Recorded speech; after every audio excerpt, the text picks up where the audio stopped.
T. Huh? It's 5:05 and welcome into a Thursday edition of the Carolina Journal News Hour on News Talk 1110 and 99.3 WBT. I'm Nick Craig. Good morning to you. We continue to track details out of western North Carolina as Hurricane Helene is now expected to be the most economically damaging natural disaster to ever affect the state of North Carolina, in addition to the deadliest, with 92 people unfortunately losing their lives as a result of the storm. That's according to Governor Roy Cooper in a press conference yesterday as he pressured lawmakers to approve a new $3.9 billion relief package. The new damage estimates, which are over $53 billion in total, according to the North Carolina Office of State Budget and Management, is triple that of the damage that occurred to the eastern part and central parts of the state during Hurricane Florence. That was all the way back in 2018. Governor Roy Cooper made his announcement just a day before state lawmakers are set to return to Raleigh for a brief session. That happens a little bit later on today. They are expected to debate another disaster relief bill as Cooper detailed his $3.9 billion recommendation in a 99-page budget document that was sent to reporters and legislative leaders late in the day yesterday. Lawmakers are expected to present their own relief package, which may or may not take into account the governor's proposal. And with that, the General Assembly is back in Raleigh. They are back there this morning and will be handling that relief package throughout the day. With that, the North Carolina Office of Recovery and Resiliency, NCORR, has requested an additional $175 million, which is about 27% more than their current budget. They're requesting that money to continue assisting victims of the natural disaster, sparking outrage from state lawmakers. In a press release yesterday, the General Assembly labeled the request as a, quote, financial catastrophe and blamed the agency's mismanagement, which dates back to Hurricane Florence, for an ongoing housing crisis affecting displaced residents, some of them still displaced all the way back from that storm. Senate Leader Phil Berger criticized Governor Roy Cooper and accused him of concealing operational issues within the Office of Recovery and Resiliency and called for accountability.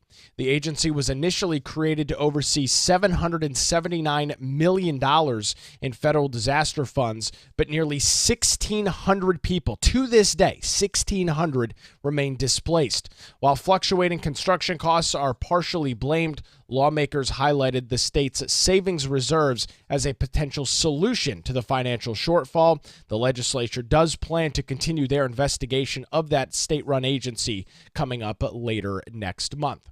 It's now 5:08 on the Carolina Journal News Hour. There's been a lot of discussion about crime statistics over the last couple of years, and we've got some new data in North Carolina that's a little bit eye-popping. Donna King from the Carolina Journal joins us this morning on the News Hour. Donna, I wish I had better news, and we had better news to pass along this morning, but crime statistics from the state don't look super hot in some of our major cities. Yeah, that's exactly right. Now, these numbers are coming from the State Bureau of Investigation as opposed to the Federal Bureau of Investigation. So the SBI in the last 10 days or so has updated the crime statistics that they post online. Certainly, you can find those on carolinajournal.com. There's a link to them if you want to see them directly. A couple of good things in this data. Statewide, an overall 0.1% decrease in reported violent crime, but there was a lot of increase in crime overall, about a 2.3% increase in 2023 over 2022. So what that means in actual numbers, though, we're really seeing the big spikes in cities like Charlotte, Raleigh, Wilmington. Those kind of cities actually had a double-digit increase in reporting of violent crime. For example, Charlotte jumped 13% in the reporting of violent crime between 2022 and 2023. Raleigh had 13%. Wilmington had a 21% increase in reported violent crime during this period. So, the question is why? Why is this happening? And overall, we've seen a decade-long increase in violent crime. It's been started, if you look back at 2013 compared to 2023, you see a 72% increase in the murder rate, just the murder rate alone. So this has been coming for a while. It seems to really have been exacerbated in the last year or two. Carjackings over 2022 up about 38%. The numbers, I mean, there's just so many of them to dig into. And Donna, we talked back a couple of weeks ago, the most recent Carolina Journal poll back on the 17th, and data from there indicated that crime was a major issue for individuals when they were deciding who to vote for. I guess there's good evidence to back up why that's such an important issue for them. I think so. I mean, in that poll that you mentioned, inflation and prices, that seems to far and away lead most people's reason for getting into the voting booth in this election. But crime and public safety really is a growing concern. And some people lump it in with the immigration issue. So folks who are concerned about immigration, which always falls around second, third place in the list of priorities, sometimes there's an overlap between the crime issue and the immigration issue. But certainly we see that, poverty is a factor in crime, certainly. So all of these issues sort of lump together and create this perfect storm of why a lot of folks are headed to the voting booth and what they're going to be thinking about when they cast that ballot. Donna King from the Carolina Journal joins us here this morning on the Carolina Journal News Hour as we continue talking about crime and increase. As you noted, it's technically a decrease statewide. And it's not even just the big cities. I see in your story, Donna, you've got smaller municipalities like Cary, which is a suburb of Raleigh, and Greenville, which is not a super large city. Even those areas are seeing 12, 14, 15% increases. Absolutely. Double digits again. I mean, those cities aren't immune. Cary, a suburb of the Raleigh area of the Triangle in the capital city, they're seeing a 13% increase. 15% increase over from 2022 to 2023. And then Greenville, North Carolina, seeing a 14% increase. So these little towns are not really immune. Now, one good thing is that I feel like the data is pretty reliable. And while this came out from the SBI with very little fanfare, didn't see a lot of other reporting on it. Our own John Guzet, our legal expert at the John Locke Foundation, feels pretty confident in these numbers. So as we look at the impact something like this might have on the upcoming election, we know early voting has been going on, close to 2 million votes casted statewide thus far. Maybe safe to assume, Donna, that some of these crime statistics have an impact on local races for district attorneys, sheriffs, and various down ballot races?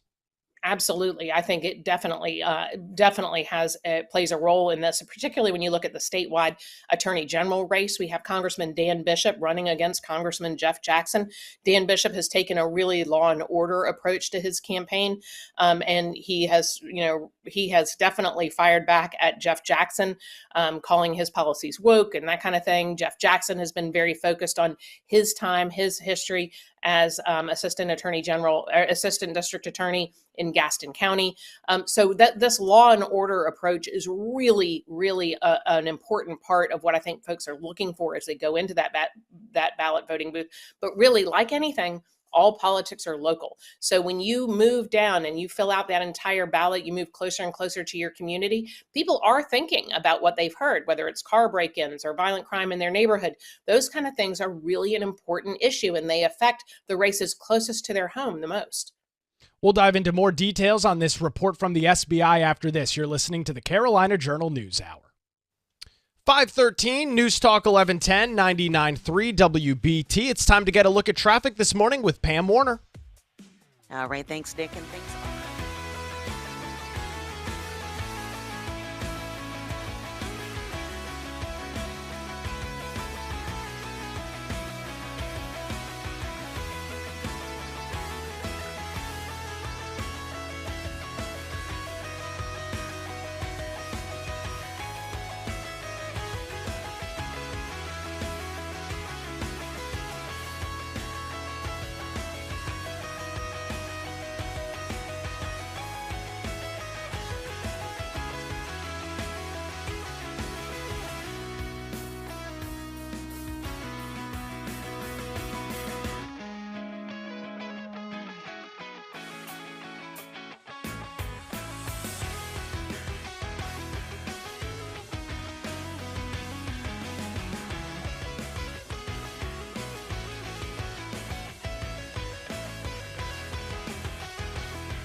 Hot. It's 5:19. Welcome back to the Carolina Journal News Hour on News Talk 1110 and 99.3 WBT. I'm Nick Craig. Good morning to you. We are also streaming live this morning over on our Carolina Journal YouTube channel. The North Carolina Supreme Court tackled a pair of cases earlier this week that could determine whether University of North Carolina system, so that's all UNC schools across the state, students there can seek refunds related to COVID-19 campus shutdowns. It's an interesting story. There was two separate cases. It's a part of a series of 8 different COVID-related disputes that the state's top court was considering and does consider this week. In the first case, it's a student versus the Board of Governors of UNC, a graduate student from North Carolina State University, or NC State, and a student from UNC Chapel Hill undergrad are seeking refunds for fees paid to those campuses for the fall 2020 semester. At that time, all other UNC schools had reopened for in-person instruction after initial campus shutdowns happened related to COVID-19 earlier in 2020. However, NC State and Chapel Hill remained closed to most students while classes proceeded online. The lawsuit seeks recovery of fees paid for on-campus services unavailable to students in that fall semester of 2022. The North Carolina Court of Appeals ruled that the case should not be allowed to move forward. They said at the time, the university warned students that tuitions and fees will not be refunded. That's when they were preparing for the fall 2020 semester, argued one of their lawyers for the UNC system. He said that statement was in a covered email that was sent to students and their billing statements for fees and was in bold and italics, so they couldn't have missed it. That those two cases heard oral arguments in the North Carolina Supreme Court earlier this week. We don't have a timetable on a ruling. You can read more details and some quotes from attorneys on both sides and the justices by visiting our website, carolinajournal.com. The headline story there, top NC court skeptical, or rather the state Supreme Court, to decide whether NC students can get a refund. That's our one of our top stories this morning over at carolinajournal.com. The North Carolina General Assembly is back in Raleigh this morning, and Governor Roy Cooper has requested $3.9 billion from them to begin rebuilding efforts after Hurricane Helene caused unprecedented damage, with an initial estimate of more than $53 billion worth of damage out in the western half of the state. This marks the most destructive storm in our state's history, significantly affecting infrastructure, homes, businesses, and the major agricultural industry that exists out in western North Carolina. Cooper's budget proposal includes significant allocations for economic recovery, housing assistance, as well as infrastructure repair and agricultural support. He emphasized the urgent need for a coordinated response to the devastation caused by the storm. The General Assembly will gavel back in later today. We'll be tracking those details throughout the day, and you can find more information on that throughout the day by visiting our website, carolinajournal.com. It's now 5:22 on the Carolina Journal News Hour. Continuing our discussion this morning on crime statistics across North Carolina, Donna King from the Carolina Journal continues as our guest. Donna, there's been a lot of criticism of the Federal Bureau of Investigation, FBI, and some of their crime statistics. Is the same issue here with the SBI, or are we talking about essentially two different things here? Well, I mean, it is certainly two different things because the SBI is collecting, state level data, and the FBI is collecting national level data. But, certainly the importance of the transparency, the accuracy of the data is universal. I mean, that is key. That is how policymakers, lawmakers make their decisions about what policies are working, how many resources are needed for certain communities. So it's critical that that data be transparent and accurate to the largest degree possible. John Guzet in our office, who's our resident policing and legal expert, feels comfortable with these SBI statistics, as they're pretty good at collecting it. That's separate from the FBI. There was a lot of heat on the FBI, particularly after the presidential debate in which former President Donald Trump was fact-checked by the moderators. So, FBI's crime data was kind of quietly updated to really show a dramatic increase in crime, certain kinds of crime. And the FBI said, well, the reason the first round of data was bad was because we're trying to move to this system, which is a new data collection system called the National Incident Based Reporting System. And so that was launched in 2021 by the FBI. And they said, well, not everybody's participating. Not everybody is, putting their information in. Sometimes they're only reporting partial data, that kind of thing. So that's why those numbers were so far off and needed a very quiet correction. And it's worth noting that Raleigh was one of the cities that was not in that initial report. So what they did is they switched over to this national incident-based reporting.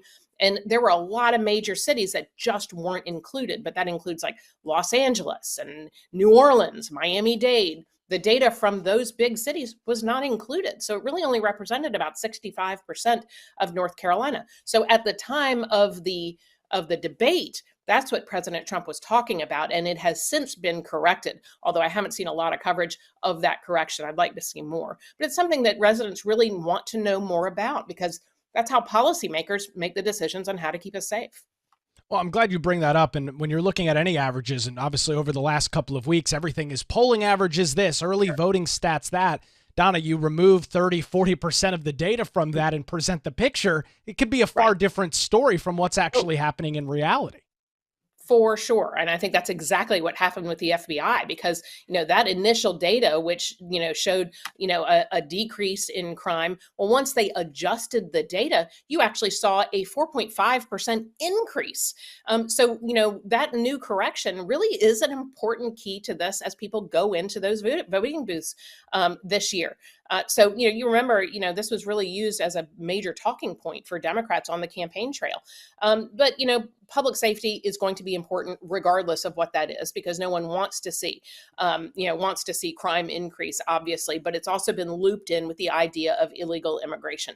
And that's something you're seeing a lot of Republicans focus on, saying, this has got to be playing a role in it. So let's dive into this, Donna. You mentioned since about 2013, these numbers have been on somewhat of a steady increase, some years more than others. It's seemingly going to continue that rate. What has to happen, or what do we have to do to get this number obviously trending in the other direction, where we see crime starting to fall, not only here in North Carolina, but nationally? Sure. I mean, it's multi-layered approach. Certainly, we have to get inflation under control. We have to make sure that we have more and more people who are in the job market. We've had a lot of folks fall off the job market and not go back in following COVID. Plus, you have inflation out of control. Those factors are playing a huge role. But we really, if you look at the johnlocke.org, there's a link there in our Carolina Journal story. Community policing is something we really need to really talk about here in North Carolina. And that is basically getting police officers to, having a system that really embeds them in the communities and getting sort of a strategic deployment of well-paid, well-trained, well-managed police force there in our communities, not necessarily just patrolling highways and giving out tickets, but also becoming a part of the community. And that plays a huge role in reducing crime. As you talk about that, there's a lot more statistics that we couldn't get into here this morning. You mentioned some of the research from the John Locke Foundation. How do folks find details on that? Absolutely. You can go to carolinajournal.com, and our headline on this particular story is North Carolina cities see double-digit increase in violent crime. There's a link in there, and you can find this 3-part paper on what community policing really would mean. Donna King from the Carolina Journal joins us this morning on the Carolina Journal News Hour. 528 News Talk 1110 99.3 WBT. Let's see what's going on for your Thursday morning commute. Pam Warner's got the latest on traffic. All right.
It's 5:34. You're listening to the Carolina Journal News Hour on News Talk 1110 and 99.3 WBT. You can also take the show with you on the go by checking out our Carolina Journal News Hour podcast. Head on over to WBT.com, click on the podcast link, and take the Carolina Journal News Hour on demand and on your time. That's on our website, WBT.com. Well, here's some interesting news to report out of Charlotte this morning. Officials have now found more than 100 guns this year at Charles Douglas International Airport. The 100th firearm was found earlier this week in a man's carry-on luggage. TSA said his .38 caliber handgun was, or his .380 caliber handgun rather, was said to have been loaded and contained a magazine with several rounds. Tuesday's discovery puts Charlotte Douglas at its century mark quicker than it has been at any other point in the past 3 years. Through October the 23rd in each of the years, 2022 and 2023, TSA had found 96 guns in the airport, and by the time of that date in 2021, they only found 82. According to Beth Walker, who's TSA's federal security director at Charlotte Douglas, she said, in addition to the serious safety risk that these incidents pose, they can also slow down the screening process for all passengers when we're forced to temporarily close down a lane as a result of a firearm detection. Very interesting story. 100 firearms found at the airport in Charlotte. Not a great story to pass along this morning. North Carolina's larger cities are facing a significant rise in violent crime despite an overall 0.1% decrease statewide. Recent data from the State Bureau of Investigation highlights alarming increases in cities like Charlotte, where crime is up 13%. It's the same number of percentage up in Raleigh, and in Wilmington, down on the coast, up 21%. Carjackings rose by 38% statewide year over year, and the murder rate has surged by 72% since 2013. The report raises concerns about community safety, prompting discussions amongst lawmakers and the public. While property crimes like thefts and burglaries are also increasing, questions about the accuracy of crime data have also emerged. This is, of course, following the FBI's revision that was revealed nearly 1,700 underreported murders from the year 2022. This discrepancy has sparked debates on both sides of the political aisle about the effectiveness of crime prevention strategies and, of course, that very important data reporting element. You can read more details on that story on our website, carolinajournal.com. 5:37, you're listening to the Carolina Journal News Hour. The North Carolina State Fair continues this morning. Joining us on the Carolina Journal News Hour, Katie Zender, actually from the fair this morning. Katie, good morning to you. I hope all is well. Hi, Nick. Yeah, good morning. Thank you so much for having me on. And yeah, we're doing great. It's really nice weather out here at the fair today. A lot of people. It is a Thursday, kind of about midday. We've been here since about 10 o'clock this morning, and it was a little light attendance-wise this morning, but definitely have seen attendance pick up as we've been here throughout the day. Let's talk a little bit about some of the features of the fair. We know that the agricultural industry is the number one business in the state of North Carolina, and tobacco is a large part of that as well. There's some tobacco-related exhibits over there at the fair. What did you have to see with that? Right. So we walked down and looked at the Tobacco Barn, which is the 20th anniversary of that exhibit at the fair, and it's very near and dear to the heart of Steve Troxler, the Agriculture Commissioner. And yeah, so we talked with some of the people in charge of the exhibit, and they really got to talk to us about, the curing process for tobacco and how tobacco is such an important part of North Carolina agriculture. And they're in the process of curing that tobacco right now. So if you go down and walk by the barn, you can kind of smell that smell of tobacco, that traditional North Carolina tobacco smell. And you can also see that traditional, color of tobacco, the preferred color that it's supposed to be when you're curing it. So, if that's something that, people are interested in, they should definitely go down and check out that exhibit. They also told me that they've spoken to a lot of people that have come by to check out the exhibit, and it really reminds them of the way that they grew up and how they were raised. And it's a lot of work, but people are telling the exhibitors that they really miss that lifestyle. So it really speaks to the heart of North Carolina and the kind of lifestyle that people like to carry and would really like to get back to here in North Carolina. Yeah, we know it's such a large business. Obviously, though, the Hurricane Helene and the impacts of that still on the minds of so many folks across the state, even those that weren't affected directly by the storm, Katie. Have you run into any folks from Western North Carolina that are out there with booths or exhibits? What have you heard from them? Right. So I had the chance to speak with Trey Enlow of Bright Branch Farms. He is based out of Hendersonville, North Carolina, which is just close to Asheville. So he had told me that they actually had experienced a significant amount of damage, not only to their crops, but their trees. And so the damage to their trees is actually going to impact their crops for next year as well. He did say they were able to harvest about 40 to 50% of their crop prior to the hurricane. But he is the one and only apple grower at the fair this year. So, most of those apple growers weren't even able to make it out to the fair this year because of the devastation that they experienced. And so this is an impact that we're really going to see for years to come, Nick, is, the damage that these farmers have experienced to their trees is going to impact the apple industry, not just this year, but for years to come. And, the quality of the apples has also been reduced because, they've been battered about by the wind. So even those apples that they were able to get, the quality has been reduced, which results in a price reduction for these farmers as well. I mean, you talk about only being able to harvest 40 to 50% of your crop, Katie. I think it's safe to say that many of these businesses, small mom and pop operations, you can't even imagine how they're handling and trying to handle that reduction in crop. And then the quality's less than it was. They have to charge less. Just sounds like a miserable situation for them. Right. It really is a difficult situation. And, Bright Branch Farms has been coming out to the fair for, I think, over 20 years now, but it's been owned by Trey Enlow since 2020. So him and his wife own the business, and he said, they're very unique in that they see a lot of customers coming back to them again and again. They mix a craft blend apple cider every year, and, apple cider is kind of a craft, and it's kind of similar to craft beer in that they can kind of, mix it as kind of an art, and they do something a little bit different every year. So they have their stand down by the Village of Yesteryear and down by the Tobacco Barn. They're down there, and they have their apple cider in hot, cold, and slushy form, and they also sell apples here at the fair as well. So fairgoers should definitely go check them out if they want to support, a local business that's really been impacted by the hurricane this year. Katie, you're out at the fair. Give us just a general overview. Sights, sounds, smells. We know we talked last week about all the food over there. Just give us a general overview of your experience at the fair. Right, yeah. So we've been walking around here probably since about 10 o'clock this morning. The attendance was a little late this morning, but it's definitely picked up as we've gone about throughout the day. Lots of people walking around.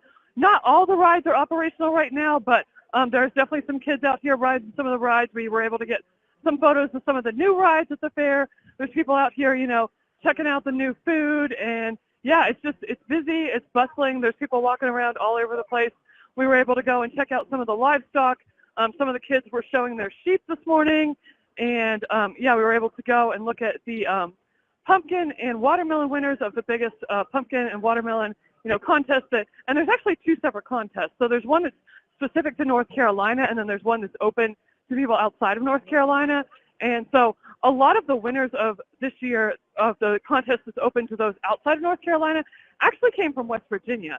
And I was able to speak with one of the growers, and he told me that the growing conditions in West Virginia are much better for pumpkins. So we found that really interesting. But, yeah, if people want to check out the biggest pumpkins and watermelons in North Carolina and even in this area of the country, those are down in the Agriculture and Expo Center near the Dorton Arena. So if they want to go down there and check that out, there's also some livestock down there as well.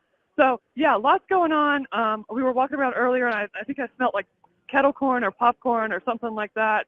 But, yeah, there's definitely a busy day here at the State Fair. It's also a Military Appreciation Day here, but Thursday is also going to be the day that Smithfield does their canned foods drive. So anyone that brings 6 dry food items can get into the State Fair for free if they bring those 6 food items. And there's a specific list on Smithfield's website of what exactly they're wanting people to bring. So if people want to get in the State Fair for free, that's the way they can do that.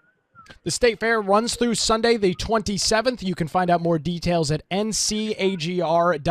Katie Zinder from the Carolina Journal joins us this morning on the Carolina Journal News Hour. 543, News Talk 1110, 99.3 WBT. Time to get another look at traffic this morning with Pam Warner. All right, thanks, Nick. Things are...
this afternoon at 3. News Talk 1110 and 99.3. WBT.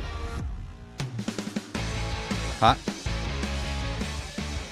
It's 5:49. Welcome back to the Carolina Journal News Hour on News Talk 1110 and 99.3 WBT. I'm Nick Craig. Good Thursday morning to you.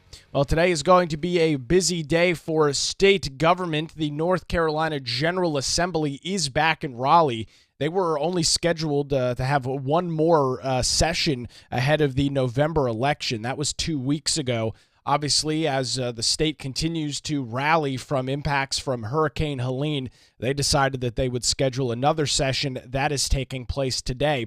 There's a couple of different things going on with that. First, we'll tackle hurricane relief. With that, Governor Roy Cooper is requesting $3.9 billion from the legislature. Helene is now being estimated to be the most economically damaging natural disaster to ever hit the state of North Carolina, in addition to the deadliest. Governor Roy Cooper said that lawmakers now need to approve his $3.9 billion 99-page relief package that he produced yesterday. The new damage estimates, which currently sit around $53 billion, according to the North Carolina Office of State Budget and Management, is triple the damage that the state occurred from Hurricane Florence. Cooper made his announcement a day before state lawmakers are set to return to Raleigh. That was yesterday when he brought that forward. Cooper detailed his $3.9 billion recommendation in a 99-page document that was sent to legislative leaders yesterday.